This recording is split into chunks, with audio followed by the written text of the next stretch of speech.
आज तान्हा पोळ्याच्या निमित्तानं आपण अंबागेट परिसरातील या भाजी बाजारच्या एरियामध्ये आपण आलेलो आहोत। आपल्यासोबत उद्धव बाळासाहेब ठाकरे गटाचे विरोधी पक्षनेता आणि माजी नगरसेवक परवीन हरमकर आहेत। गेले जवळपास 20-25 वर्षांपासून या ठिकाणी त्यांच्या माध्यमातून तान्हा पोळ्याचं आयोजन केलं जातं, ज्यामध्ये लहान मुलांसाठी बैल सजावट स्पर्धा असेल, वेशभूषा स्पर्धा असेल, महिलांसाठी विविध कार्यक्रम असतील, याचं आयोजन या ठिकाणी केलं जातं। अनेक बक्षिसांची लयलूट असते आणि अतिशय रंगारंग कार्यक्रम हा इथे दरवर्षी होत असतो। या संपूर्ण आयोजनाबद्दल प्रवीण भाऊंकडून आपण जाणून घेऊया। भाऊ, काय सांगाल या संपूर्ण आयोजनाबद्दल? ही पारंपरिक पद्धत आपली अमरावतीमध्ये सगळ्यात जुनी पद्धत आहे, 200 वर्षापासून सुरू आहे। पण काही कालांतरानं थोडंसं आमच्या त्या माडी खरकाडी पुऱ्यामध्ये जो ह्या पोळा भरत होता दगडी पुलापाशी, तर थोडंसं त्याला कसं आजकालचे मुलं थोडंसं प्रत्येक कॅम्प्युटर लाईनमध्ये, कोणी मोबाईल लाईनमध्ये गेल्यामुळे थोडंसं दुर्लक्ष होत होतं। म्हणून मग मी तो नवीन टेक्नॉलॉजी टाईप त्याचा एक पोळा घेण्याचा एक मनात आणला आणि मग तोच पोळा आम्ही इथे सुरू केला। त्याची परंपरा सुरू करण्यासाठी परंपरा बंद नाही पडली पाहिजे म्हणून आम्ही अशी ती परंपरा सुरू आहे आणि ही परंपरा अमरावती शहराची सगळ्यात जुनी परंपरा आहे। आणि आता आम्ही त्या माध्यमातून अनेक माझी मिसेस ही महिलांचे गेम, मुलांमध्ये याच्या वेशभूषा, याच्यामध्ये याच्यात प्राध्यापक डॉक्टर लोक येतात, कारण की त्या जे जजेस असतात ते पण आपण त्याच क्षेत्रातले जजेस बोलावतो आणि त्यांच्याच माध्यमातून हे सगळं म्हणजे त्याचं हे असते, नियोजन असते। म्हणजे नियोजन म्हटल्यापेक्षा त्याच्यातून जे निवड केल्या जाते ते त्याच लोकांच्या माध्यमातून केल्या जाते। सरांच्या पत्नी इथे आहेत, हरमकरताई आहेत। तुमचंही बालपण याच परिसरात गेलं, तारखेडा परिसरामध्ये तुम्ही पण लहान असताना तान्हा पोळ्यामध्ये गेला असाल आणि त्यानंतर तुम्ही आता तुमचं आयोजन तुम्ही सुरू केलं, याबद्दल काय सांगाल? लहान असताना आम्ही पोळा पाहिला, पण तो अगदी साध्या पद्धतीने पोळा होता। आणि कसं आहे, लहान मुलं जेव्हा बैल सजवून आणतात त्यामागे सगळ्यात जास्त मेहनत ही आईवडिलांची असते आणि आईची जरा जास्त असते। तर मुलांना तर बक्षीस देतोच आपण, पण सोबत आईवडिलांना जर थोडंसं आपण त्याच्यामध्ये मोटिवेशन दिलं तर अजून जरा जास्त चांगलं वाटते।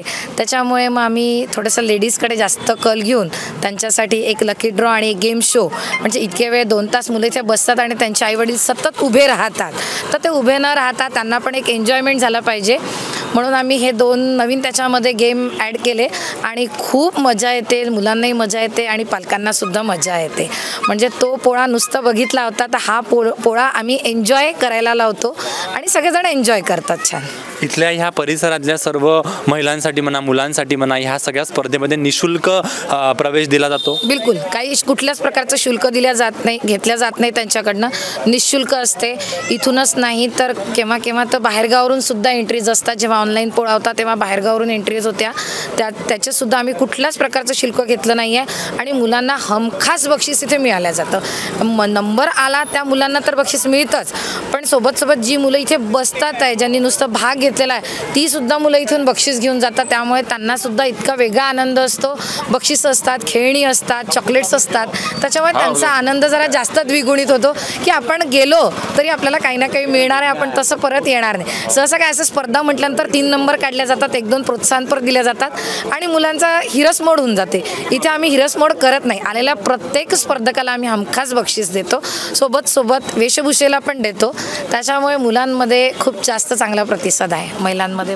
तुम्ही पाहिलेला लहानपणीचा पोळा, आम्ही अनुभवलेला लहानपणीचा पोळा आणि आताचा, म्हणजे आता सरांनी सांगितल्याप्रमाणे मोबाईलकडे, कम्प्युटरकडे खूप जास्त वळलेली ही पिढी आहे, याच्यात नेमका आता फरक काय आहे? की तसंच आहे पोळा, तसंच अजून ते सौंदर्य पोळ्याचं तसंच आहे की काही बदल झाला आहे? हे बघा, संस्कृतीची निगडीत जर म्हटलं तर ज्या पारंपरिक गोष्टी आहेत त्या अजूनही त्याच्यामध्ये तशाच जोपासल्या जातात। म्हणजे बैलाची सजावट आहे, फक्त एवढंच आहे की त्याच्यामध्ये डेकोरेशन, आता आपण म्हणतो की मोबाईलकडे जास्त कल गेलेला आहे, पण मोबाईलवर पाहूनच डेकोरेशनला जास्त महत्त्व दिले जाते। पण त्याच्यामध्ये जे पारंपरिकता पाहिल्या जाते, जसा बैलांना ठोंबरा आवडतो तर तो ठोंबरा त्याच्यामध्ये दिसल्याच पाहिजे।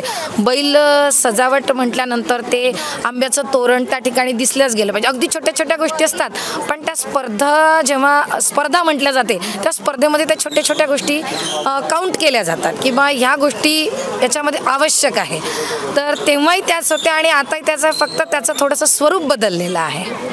जरूर स्वरूप बदललेलं आहे. मोबाईलचा ह्या पिढीने अधिक चांगला वापर ह्या स्पर्धेसाठी करून घेतला असं पूनमताईंचं म्हणणं आहे. तुम्ही इथे बघू शकता ही छोटी बच्चे कंपनी आता जमायला सुरुवात झाली आहे.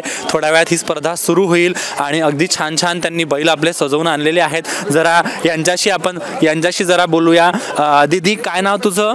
परी कांबळे. मी अमरावतीचे. इथेच याच परिसरात राहते. याच्या आधी या स्पर्धेत भाग घेतला होता तू? हो. कितवं वर्ष आहे तुझं हे स्पर्धेत भाग घ्यायचं? चौथं तिसरं आहे. जवळपास 4 वर्ष झाले स्पर्धेत भाग घेते. तुझा नंबर आला होता? हो. आला होता नंबर. अरे वा. चा नंबरही आधी आला होता. ही सगळी बच्चे कंपनी तुम्ही बघू शकता. हा छोटासा एक शेतकरी या ठिकाणी आलेला आहे. दादा, काय नाव तुझं? ईशान. ईशान, तुझा बैल कुठे आहे?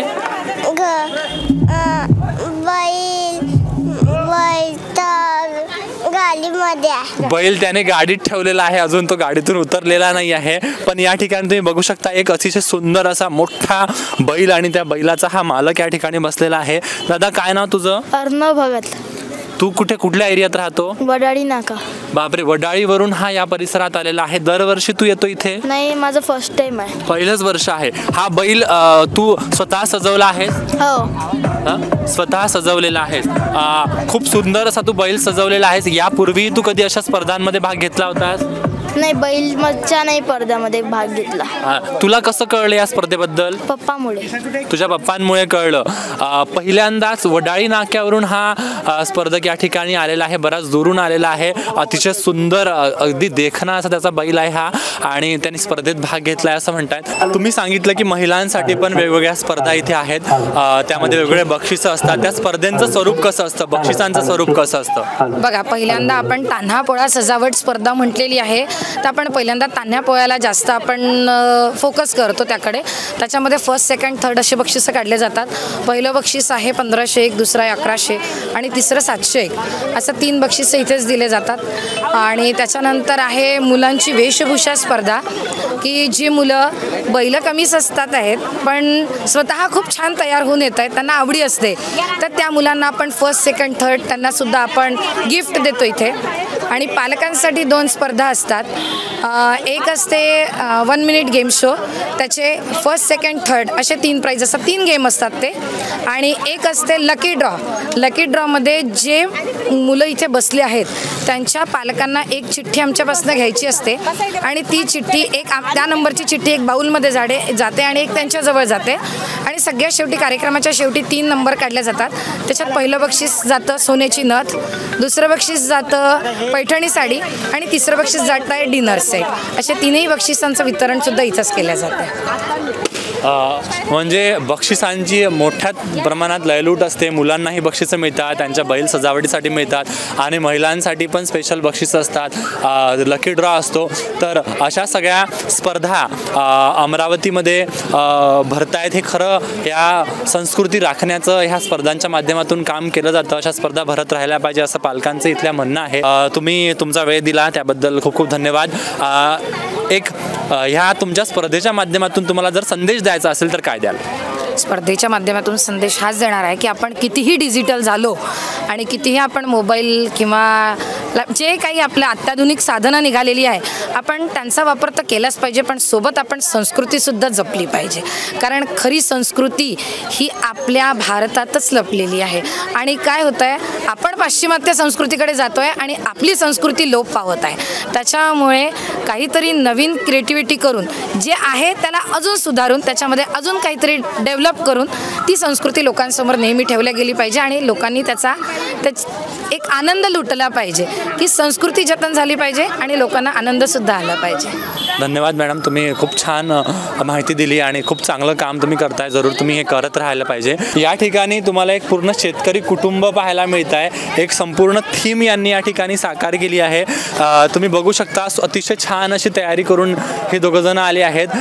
शेतकरी आहे, त्याची शेतकरीण पण सोबत आहे आणि संपूर्ण शेतीची हे अवजारं, शेती, त्याच्यामध्ये उगवणारे सगळे धान्य पिकं त्यांनी दाखवली आहे, जनावरं सुद्धा आहेत आणि ह्या सगळ्या तयारीमागे पालकांचा खूप मोठा हात असतो. आपण ताईंकडून जाणून घेऊया, किती वर्ष झाले तुम्ही याच्यामध्ये सहभाग घेत होता? यावेळेनं फर्स्ट टाइमच केलेलं आहे पार्टी. कुठून आलात तुम्ही? मी रविनगरवरून आलात. तुम्ही या थीम बद्दल हे जे काही तयार केलं, तुमच्या डोक्यात काय विचार होता नेमका? मला असं वाटलं पोळा आहे, पोळ्याच्या निमित्तानं कसं आपण पूर्ण पोळा जसा साजरा करतो शेतकरी, आपण पूर्ण पिठोरी पठाचा कागद वगैरे, शेती कशी करतात, कसं धान्य उगवतात, त्याचं महत्त्व काय असते ते सांगायचं होतं. त्या माध्यमातून मी पूर्ण डेकोरेशन, जसं की मंदिर असते शेतात, छोटंसं नागदेवता वगैरे यांचं, त्याप्रमाणे मी थीम तयार केली आहे. ती संपूर्ण पिठोरी पठाला अनुसरून त्यांनी एक पूर्ण थीम तयार केली. संपूर्ण शेतकरी कुटुंब त्यांनी या ठिकाणी साकारलेलं आहे. ताई, काय नाव तुझं? अद्विता गजानन गावरे. अच्छा, तू पहिल्यांदाच आलीस इथे? हो, आणि कसं वाटतंय तुला या स्पर्धेत येऊन? छान वाटते. तुझी तयारी कोणी करून दिली? मावशी, आई, आणखीन आजीनी. तिघींनी मिळून तयारी करून दिली. बरं, आज तुझा नंबर येईल असं वाटतं का तुला? वाटतंय. Very good. मेहनत तिला करायची आहे असं तिचं म्हणणं आहे. खूप छान दिसते आहे. तुम्ही बघू शकता की आईवडिलांची ही जी काही कृती आहे ही खरंच मुलांना संस्कृतीशी खरी पद्धतीनं जोडून ठेवते आणि हेच खूप गरजेचं आहे आजच्या काळामध्ये. पालक इथे आहेत, पालकांचाही सहभाग त्यांनी सांगितल्याप्रमाणे खूप मोठा असतो. किती वर्षांपासून तुम्ही येताय मुलाला घेऊन? 10-12 वर्ष झालं येत आहे. 10-12 वर्ष झाली. याच परिसरात राहणं आहे? हो, इथेच आहे. याआधी कधी नंबर आलाय का स्पर्धेमध्ये? नाही, नंबर तर नाही आला, पण मुलांच्या हौसीसाठी आम्ही येतो इथे. दरवर्षी इथे येता? काय या स्पर्धेचं एक असं काय खास तुम्हाला वाटतं की तुम्ही 10-12 वर्षापासून सतत येत आहे? इथं म्हणजे मुलांची हौस पूर्ण होते आणि आपल्याला थोडा आनंद वाटतो इथं आला. मुलाच्या हौशीसाठी गेले जवळपास 10-12 वर्ष सतत ते या स्पर्धेमध्ये दरवर्षी सहभाग घेतात. नंबर येऊ न येऊ हा एक दुय्यम भाग असतो, पण हौस आणि आनंद याचं मोल खरंच खूप मोठं असतं आणि त्या आनंदासाठीच पालक या ठिकाणी येत आहेत. आणि खरंच खूप मोठी गोष्ट आहे आजच्या ह्या पिढीसाठी की मोबाईल सतत हातात असतो, तो खेळण्यापेक्षा अशा स्पर्धेत सहभागी व्हा, जेणेकरून संस्कृती कळते आणि एक वेगळा आनंद मिळतो. अतुल चव्हाण.